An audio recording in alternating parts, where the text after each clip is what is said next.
Wait, what week of college football is this? 10, right? Going into 11? Yeah. Yeah, this will be week 11. Cool. All right, here we go. Hello, Degens. Welcome to Degenerate Takes College Football Playoff Rankings going into week 11 here. I, of course, am the Brofect1 and joining me as always is the man with the numbers, sportsbook whisperer, college basketball guru, daddy of the dine, and all hail the king of the links, the money train. Noah, how you doing, bub? I'm doing great, AJ. College basketball's in full swing, and I am just sitting there at the cashier's window going ka-ching, ka-ching, ka-ching. So life is good. Yeah, life is good. Life is great. You gotta love betting on college basketball and throwing some college football in there, and then some NBA in there, some NHL, dude. It's a great time to be a sports bettor, but hey, we'll talk about that when we do our college football week 11 bets later this week. Noah, College Football Playoff Committee. They had their annual little get-together this week, and they threw together another one of their famous lists. Their weekly jerk around. Yeah, their weekly jerk around. I mean, no, they do what they do, and they do it for a reason, so we can hopefully have a good playoffs. And everything that happened with the list kind of happened. I highly disagree with one of the top six, and we'll get into that in a moment. But Noah, let's go ahead and dive into what this committee of college football playoff experts deemed to be the top six teams in the nation. Let's take a look. Going into it, number 6, you've got Oregon. Number 5, you got Tennessee. 4, TCU. Finally, hello, welcome. Michigan at number 3, Ohio State number 2, Georgia sitting there at number 1. Noah, initial reactions, I'm going to be completely honest with you. What the hell? And I mean, what in the hell is Oregon doing sitting here at number 6? Anywhere near the top 5. Honest to God, I get it. 8-1. Got to show the Pac-12 some love, I guess. But, I mean, looking at that list, Oregon does not have a leg to stand on with Bo Nix and that offense against any of these teams. Well, Bo Nix is allegedly the favorite for the Heisman right now. I don't know how, but... Disgusting. It's okay. He'll choke that away.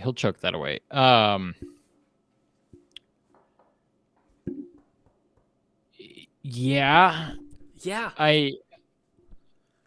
I mean, my whole thing is I think the committee and the AP polls have had the Pac-12 completely backwards all year. No love being shown to Utah.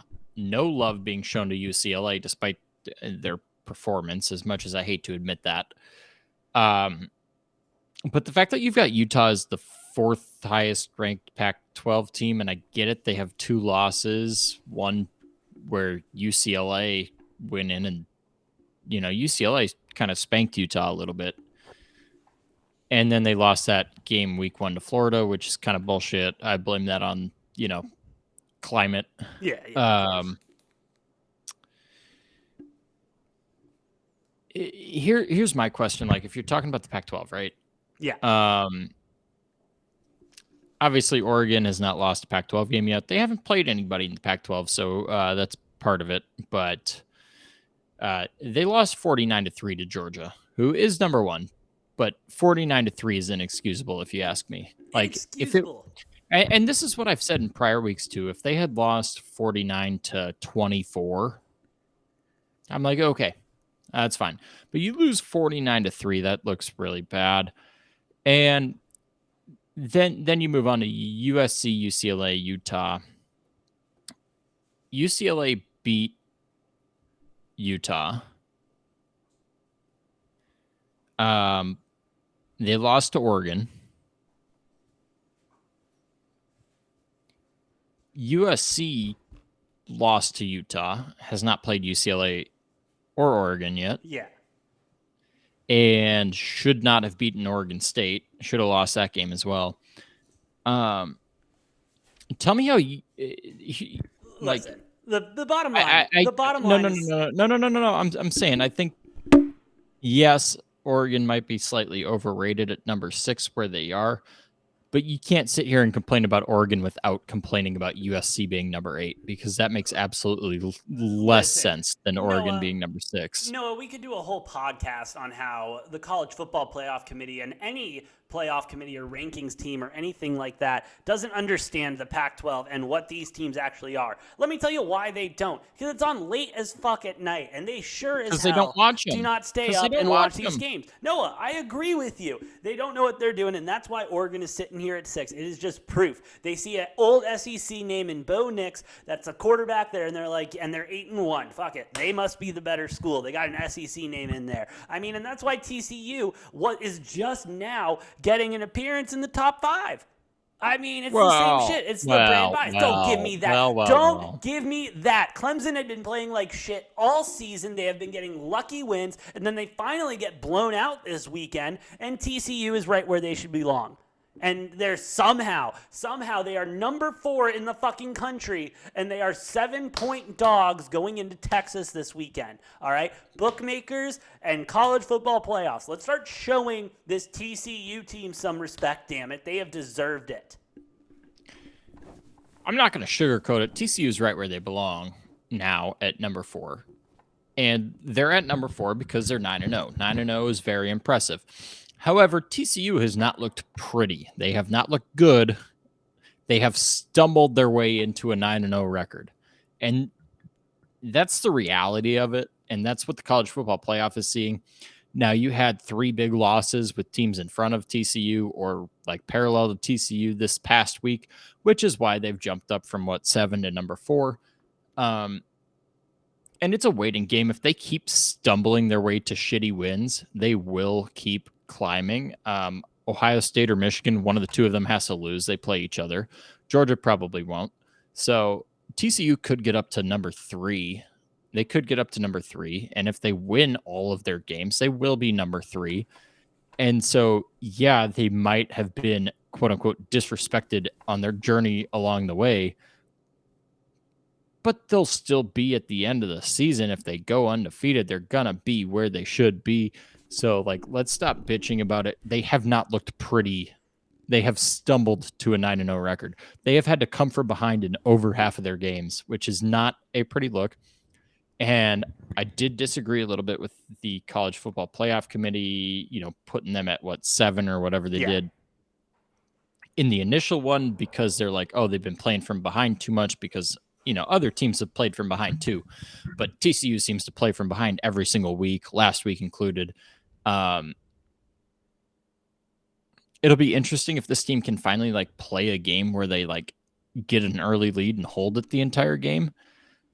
But that's just kind of not their style. I mean, that's the reality of it. They're a gritty team, and I think I said 2 weeks ago, the biggest thing about TCU is they have the it factor and they win games. They don't win them pretty. They don't win them pretty. Nope. And they've won a lot of one-score games, but a lot of those have been against ranked opponents, and they're lucky that the Big 12 is actually God, and I never thought I'd be saying this at the beginning of the season, but they're lucky the Big 12 is as strong as it is. They've won a lot of games against ranked teams in the Big 12. A lot of those have been come from behind, which is kind of important. They're able to come from behind. But, yeah, they haven't looked pretty. I like them at 4. I think accurate. Yeah, no, I'm good with 4. It's about time, but let's not act like they accidentally got here. Okay, they have won games. They do what they got to do. I love this TCU team. And honestly, I'm okay with the top 3. Georgia, I think, is a respectable number 1, getting their roses now, as some would say. Ohio State, they haven't looked the best. This weekend was a little scary playing in that weather against a not good Northwestern team, but hey, they still figured it out. And Michigan, I mean, like you said, Ohio State or Michigan have to lose by the end of the season, and I really don't think Ohio State's taken a loss this season. It's a placeholder for now. That second Big 10 top 3 spot is a placeholder for now, because once one of them loses, they're going to drop to 4, 5, or 6. They're not going to stay at 2-3 the entire season. So, that 2-3, which they'll probably stay in if they both continue winning until they play each other on rivalry week. that 3 spot's a placeholder. Yeah. It's a placeholder. It is. And one of them will be the number 2 team in the country. Unless Georgia loses, then one of them will be the number 1 team in the country. And the other one's going to be, I think, a coin flip to take that number 4 spot. Depending on how other teams play, it's going to be a coin flip. I mean, I think this year we might finally, for the first time ever, see 2 Big Ten teams in. I think it's a possibility. Yeah. The question is, if the committee's battling for that 4th spot, Tennessee versus either Michigan or Ohio State, it's a tough one. I give a slight edge to Michigan or Ohio State, but I could see it going both ways. If TCU doesn't lose, they've got a spot. Yeah. Georgia's got a spot. The winner of Ohio State, Michigan's got a spot. And then you're down to this 4th spot where you're dealing with, let's say hypothetically Oregon goes and wins the Pac-12 and it's at a 12-1 record. And then you're dealing with Oregon, Tennessee, and either Michigan or Ohio State. That's a really fucking tough decision between those 3 who you put in there to go play Georgia and get slaughtered. But I mean, yeah, it's really the right to play the number 1 team to get murdered. It is. And hey, someone's got to do it. Someone's got to do the job. With that being said, Noah, let's take our attention away from the top 6. Do you have any other storylines that you're keeping an eye on? The big one I'm looking at is, I got circled on my calendar, Alabama, Georgia, looking at possibly a 3-loss Alabama team. Oh, music to my ears, Noah. Well, they're not even... They're not even going to make it, so it doesn't matter. Oh, you're right. Damn it. Because LSU, finally, with a little help from the refs, the family, they've got a game at Arkansas. They're a 3-point favorite, but then they have UAB at home, play at A&M, who is absolutely sucked this year. If they get past Arkansas, LSU should take the SEC West. Yeah. And play in the SEC championship game. So let's not take LSU completely off our radar yet. LSU, the only school to ever win the BCS national championship game before we went to the pre-college football playoff days. The only 2-loss team to ever win the national championship, LSU. Could they potentially be the first 2-loss team to make the college football playoff? And could they do something? I don't know. We'll find out. But LSU is looking like they are in control of they're in control of their own destiny to take the SEC West. And if they do that and then somehow beat Georgia, I think the committee would be hard pressed not to put LSU in there. And then in that case, you can say goodbye to your hopes of Ohio State, Michigan both being in there because LSU's getting in and Georgia's getting in still if they're only losses to LSU. And yeah, I'm just saying, that's a big story. Let's not count them out. No, shout out to family. What else you got, Noah? I want to talk about a little California school parody, as much as I hate to bring it up. But you got USC, UCLA. I believe I saw a stat that it was basically a number of stats. It was average winning margin, number of top 40 teams defeated, number of number of wins by less than 10 points against like teams outside of a certain margin. Okay. And there were like 4 or 5 different stats. UCLA was better in every single one of them. And it was one of those like team A and team B. And you read through the comments and find out that, the team with the much worse stats was USC and the team with better stats was UCLA. Yet, you got UCLA at 12, USC at 8. USC's not a pretty team, and I've been saying this over and over again. I know you haven't fully been on board with this, AJ, because you're blinded by your, for some reason, obsession with the fact that they're going to somehow win the Pac-12, which they're not, because, no, their defense is absolute dog shit. Arizona hanging 37 on them didn't scare you? They're going to win the Pac-12. Okay. No further comments this time. No, Utah's winning the Pac-12 anyways. The fact that Utah is still at 13, I think, is ridiculous. I don't think Clemson should have dropped all the way to 10. Yes, because they play like a 10, Noah. They are not a good football team. No. Hear me out. Here's the thing. It's an either or. Either Clemson shouldn't have dropped as far, or Notre Dame should not have jumped all the way to 20. Yeah, like, Notre Dame was definitely an overreaction. Both. It's one of those things in my mind where I'm like, both things can't be true. Like, if Notre Dame is as good as, the committee's putting them to be and jumping them all the way to 20, Clemson shouldn't have dropped all the way to 10. Yeah. If Clemson dropped all the way to 10, Notre Dame should not have probably even touched the rankings. If they did, maybe 24, 25. I don't understand that. That's just giving love to big schools, whatever. Screw that. Yeah. Just going down the list here, Ole Miss kind of just there. They're just there. Good for them to be on the list. Good for they're like the quietest borderline top 10 team that I think I can ever remember. You don't hear anything about them. They're just kind of there. Same thing with Penn State at 14. Like, they're 14 and good for recruiting. It's all good for recruiting. Being on the list. They're just there. Hey, we were a top 10 team last year. We were a top 15 team last year. With you, we become a top 5 team. North Carolina winning again. My pick to win the Heisman as of, a week or two ago, Drake May. They're up to 8-1.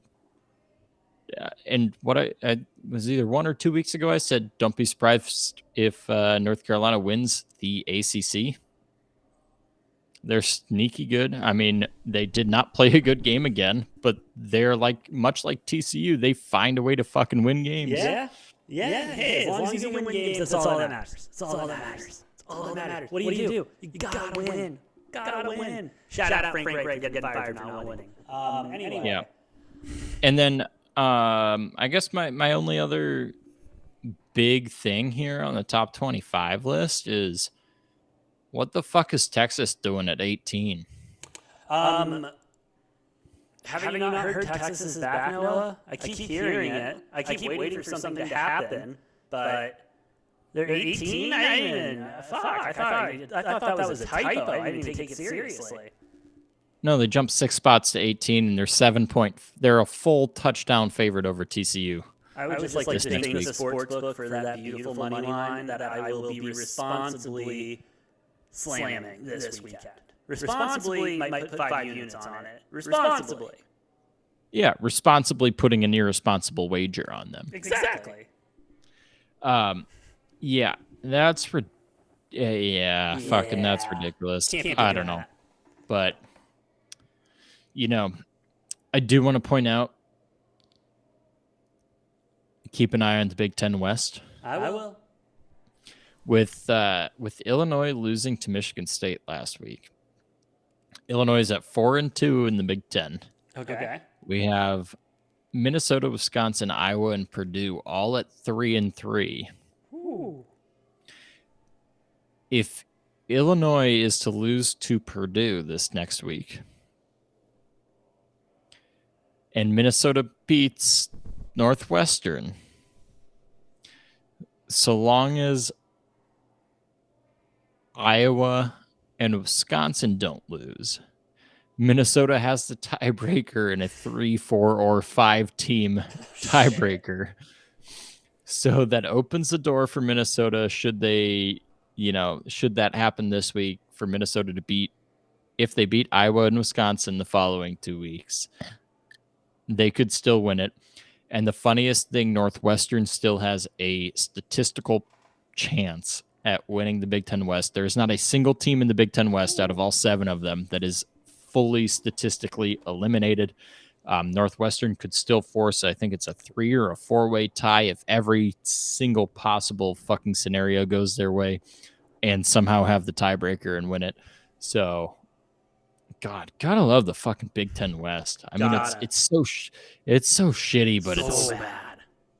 But it's so exciting. Yeah. But it's so exciting at the same time. It's so exciting. Give me the under. That's all I know. Oh, yeah. Yep, Big Ten West unders. With that being said, no, you got anything else to say about college football? playoff rankings before we sign off for the night. Hey, man, I don't know. I think I'm going to give my personal rankings here real quick, and then that's Top all 5. I got. Straight up. Or not my rankings, rather my my picks for the playoffs. Go ahead. Georgia, Ohio State. I think TCU squeaks their way in. I'm going crazy and going LSU as that number 4. Yeah, that's honest to God. I was going to throw LSU at number 4 too. Give me LSU in the family for absolute chaos in college football. And that's in no particular order, because the only way LSU makes it in is if they win out and then win the SEC, which would provide absolute craziness. If that doesn't happen, I think it's Georgia, Ohio State, TCU, and Michigan. Maybe Tennessee's got an outside chance. I don't think a Pac-12 team ends up making it in. I'm still firm on that. I don't think Pac-12 makes it in. If they do, college football is broken. Simple as that. And then take the ungodly spread in the first game and take the team total over, parlay with the game over, because whoever they end up playing in the first round would cover both of those by themselves. All I got to say is bear down, go Cats. College football basketball is here. Follow me, you fucking idiots. Follow this guy. He's, what are you, 20-4 in college basketball? No, on my way to a 17-4 record to start the season 2 days in. Assuming San Jose State holds on, could be a 16-5 record, but could be. We will see. But you got to follow him at Money Train. You can hit all of our socials in the link tree down below, including our merch. Check it out. Please like, share, and subscribe to the channel. Help us continue to grow and fight that YouTube algorithm. And with that being said, I've been the Brofect1 and AJ. That's the Money Train Noah, and we'll see you next time on Degenerate Takes. Good stuff, bud.